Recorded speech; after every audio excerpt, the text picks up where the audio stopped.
Adrian Rafi, 5 minutes. Tēnā koe te māngai o te whare o te rā ki ngā mema katoa, te whare nei tēnā tātou katoa. Mr. Speaker, it's a pleasure for me to rise in this debate. I think there's some really important issues that have been raised and need to be addressed as well. A number of people have mentioned Rātanapā. That's where I come from. That's my marae, the centre of my universe. And it never ceases to astonish me the number of politicians that come to Rātanapā, say what they have to say, but do not listen to what we have to say. And I have to say that some of the comments from the government benches today about what was said at Rātana bears only resemblance to what they said, not what they should have heard.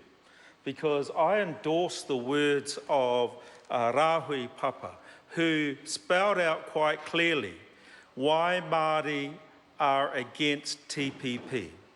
And the government benches would do well to take note of that.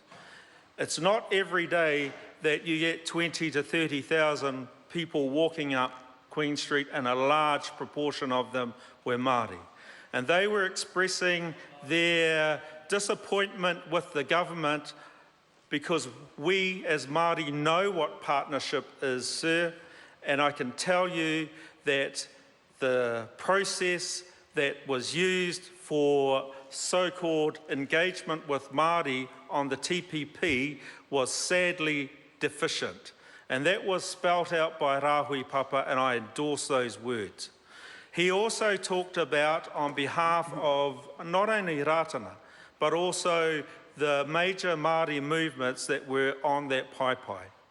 And I think that the government has misread what they have heard at Rātana, and they would do well to start doing some listening, because if they don't, then I think that the actions of the people who expressed their frustration on the roads of Auckland will become more common, because as the people who participated in those protests have said, it's not over yet.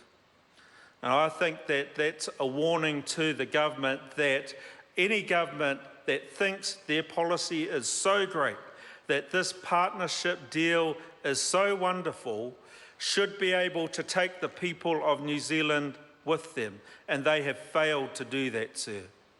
They have failed Māori, they have failed ordinary New Zealanders who not only don't see any benefits for them, but are happy to come out and express those. Now, if they are so good, then why is it that they can't convince ordinary New Zealanders that there are benefits for them? Well, I'll tell you why.